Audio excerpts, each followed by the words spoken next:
Ladies and gentlemen, welcome back to the channel. Celtic have finally won a competitive game of football under the management of Ange. A 4-2 win in the Europa League qualifiers against Jablonec. Look, I'm very happy with that. I'll take it. I think it's a very good result to get away from home in the Europa League qualifiers against a team that, yeah, we are much better than. We should be beating. I said that in the match preview. I'm not going to sit and pretend it was going to be something we're going to struggle with after saying we should be winning the game. But it's a team nonetheless who are playing in a good league with two big sides who beat both Celtic and Rangers last season, and the two Prague sides. So it was always going to have that edge of difficulty to it. It was always going to be a bit tough. But it's now starting to make more and more sense why we had all of these Australian journalists and Japanese journalists telling us to get used to the 4-2 scorelines, the 4-3 scorelines and all the rest of it. Because it's clear to see that this is going to be the norm from now, I think. Looking for Celtic to keep a clean sheet is going to be pretty much impossible. Watch me go and predict a clean sheet the next game, but we don't have the defence at the moment. We still need to make those signings. I know I sound like a broken record, but I think that from the goals we conceded today, and even some other opportunities that we conceded today, it's clear to see we still need a defence, or we're going to have to rely on our attack to score 3, 4, 5 goals a game, because that is how we're going to have to win the games. We're going to just have to outscore opponents, but we need defenders in. But we're here to talk about the positives, because a 4-2 win is a good result to take to a full house Celtic Park next week. Yes, unbelievable. Also, before we go any further, you will notice I'm not recording on the normal camera or the normal setup. I am back in the old place. I decided I wanted to watch this game with my father, so I'm just having to record off the phone because the camera battery died while I was here. So here we are. So that's why it looks and sounds a little bit different. I know it's not as professional, but we'll be back to the normal standards tomorrow. Yeah, I thought we started great. Celtic looked really, really good right from the get-go. We're doing the same as what we've done in those first couple of competitive games, what we've done against Hearts, what we've done against both times against Midtjylland. We've kept and controlled the ball. That's what we've done throughout the majority of the first half, and we've got our rewards this time. We scored early on. Liel Abada puts us 1-0 up. He looks like he's just getting better and better and better. Kayugo Furuhashi gets his first goal for the club, an absolute belter of a goal. Brilliantly taken, puts us up 2-0. Sadly taken back down to earth a little bit when it gets made 2-1. But listen, that first half performance, I thought we looked really, really good at times, and I think it just puts even more stress in the fact that when we do sort this back line out, we're going to be a very dangerous team. Right now, we're just getting drawn into too many awkward situations. We're getting the back line going too far up. We've not got the quality to recover, and the likes of Nir Bitton is being, drawn out and shown for the very poor centre half that he is. He's not a centre half at the end of the day. Very frustrating today again for me, Nir Bitton, and I think Starfelt is not going to get any better, because I'm going to be completely honest, I don't think Starfelt was great today. He's not going to get any better with Nir Bitton beside him. He needs a centre half, and that's why I'm still kind of shocked that Stephen Welsh hasn't been playing, hasn't been starting games. The only sort of explanation I can think of in regards to that is maybe that Ange thinks that Bitton, a little more experienced, suits the system a little bit better. Maybe thinks he's better with the ball at his feet. That would be my main reason if I was Ange Postecoglou. But I don't get why Welsh isn't starting. Nonetheless, Starfelt needs a partner, and the full-backs aren't good enough either, I think. I think there was periods of the game today where Taylor and Ralston looked good.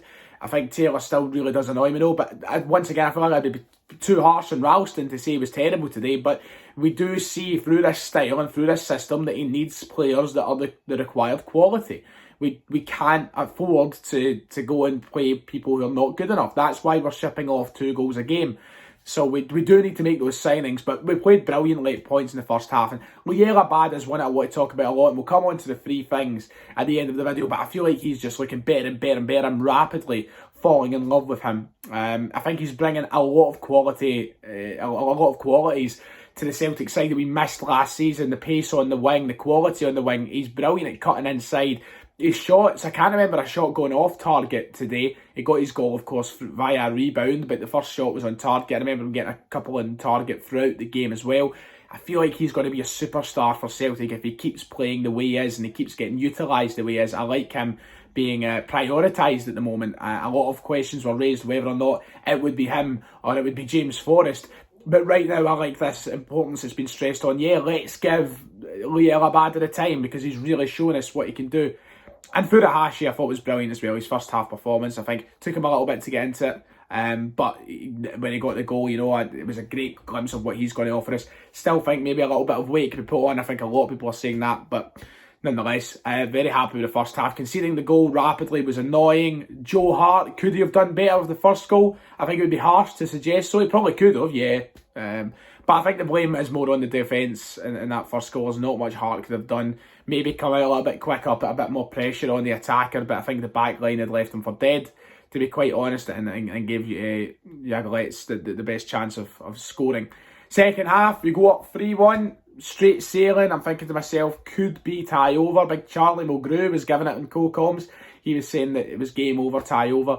But in typical Celtic fashion, we ship away another goal, which, is through our own mistakes. Joe Hart, for that one, I think could have done a lot better. I think his positioning was a bit off. Barkas was getting it stinking a couple of weeks ago for his positioning against West Ham. I feel like Joe Hart's going to be better in this situation.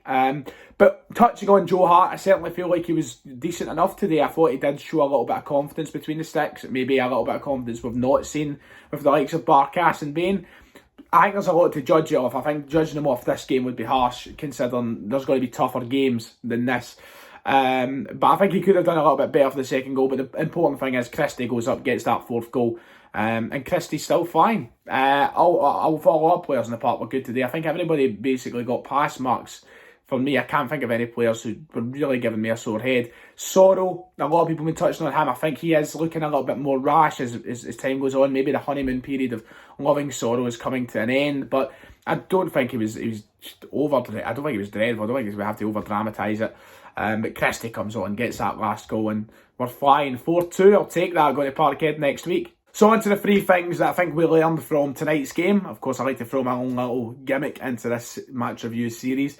I think number one ties in with what I was just touching on with Sorrow there at the end. And it's not directly related to tonight's game, but I think James McCarthy is going to walk into this Celtic team, and I think he is going to be one of those players that is exactly what we're looking for. I don't want to come out and jinx him like I jinxed Shane Duffy and all the rest of it, but I feel like we're crying out for a midfielder of the qualities that he has. Sorrow is rightly being questioned at the moment. Is he good enough? I think there is still so much coaching to be done there. I'm not saying Sorrow would be good enough for Celtic. I genuinely think he will. I still think there is glimpses of Sorrow being a top player for Celtic. But there's certainly a lot of coaching to be done. He still looks very raw, very rash. I think he's a bit of a liability in giving away fouls sometimes. And that can be a real problem in big games. We've seen in the past how stupid fouls that we shouldn't be giving away cost Celtic points, and I think we're certainly going to get a lot of that with Ismaila Sorrow. Whereas on the other hand, I think James McCarthy comes in with a little more of a cooler, more experienced head, kind of calms it down in the central defensive midfield role, but also has the ability to kind of be better with the ball at his feet. Now, I think Sorrow does well at times at breaking up play. But I think we need a player who can comfortably take the ball and open up the game in a more creative manner. And I think you're going to get that with James McCarthy. And I think you struggle to get that with Ismaila Sorrow.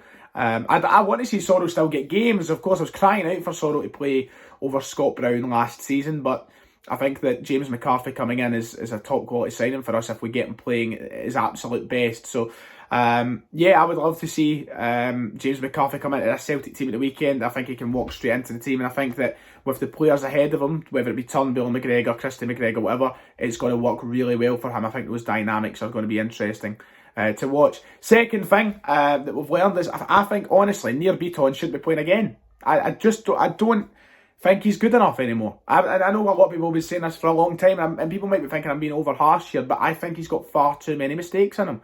And tonight, once again, he was showing glimpses of being a liability, I thought, at times. Now, I don't think it was as bad as the sending off against Midtjylland or the sending off against Ibrox, but when is the next one of them coming? And I still think he's at major fault for a lot of the chances given away tonight. Get Welsh back in the team and sign a centre-half. Then replace Welsh. Beaton, for me, is finished at Celtic. I'm fed up of seeing his name in the team sheet. It might sound really harsh, and I respect everything he's given the club and all the rest of it, but he just doesn't do it for me. I'm afraid. I find it hard to see that he's the quality that maybe some others see in him. And that could be including coaches or what. I know there's an experienced player there, but I think sometimes you should be going for someone like Welsh over him. I really do. I think Welsh offers a lot more. Beaton for me is well finished. He's too slow, he's too clunky, and ultimately I think he causes a lot more problems than solves problems. And finally, I'm not going to get in over my head and say we're the best team in the world or anything like that, but I think the third thing that I've learned from tonight is I feel a lot more confident for playing the likes of AZ Alkmaar in the next round of qualifiers. Now, if Celtic do proceed through this round, they are guaranteed European group football of some form, whether it be Europa League, whether it be Conference League. But I'm a lot more confident now than what I was 24 hours ago to play AZ Alkmaar in the next round of Europa League qualifiers. Now, that could all change in the space of 2 games. Of course it could, and I don't want to go ahead and just jinx it or whatnot. But I think if we bring in the right signings, and we've got time to do it before that game, let's not get this twisted. We have a lot of time before we play that game. Now, I think we've still got 2 weeks. So we have 2 weeks to make the right signings. If we get the right signings in, particularly in the defensive areas, we have a squad that has the quality to go and beat AZ Alkmaar. Absolutely we do. There's no denying that. And this is me being positive for a change. Going forward, we look great. We can score goals. We really create some interesting opportunities.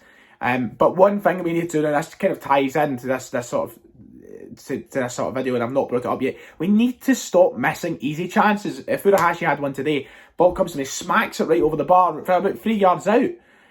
Every game so far this season, we have missed point-blank opportunities that would change the course of a football game. We need to start scoring them. We're going to regret. We already have regretted it. So, we need to start scoring them, but I'm more confident now, and hopefully that confidence keeps rolling throughout the Celtic team, most importantly. It doesn't matter what I think. What matters is this confidence goes through the Celtic team. It goes into the weekend against Dundee. It goes into the next leg against Jablonec, and I think I'm saying their name wrong for this whole video. It's Jablonec. I can't even remember now. But keep it going, Celtic. Right, there's my 3 things I've learned on the phone, everything you have to know. Make sure to hit like and subscribe if you've enjoyed the video, and I'll see you all next time.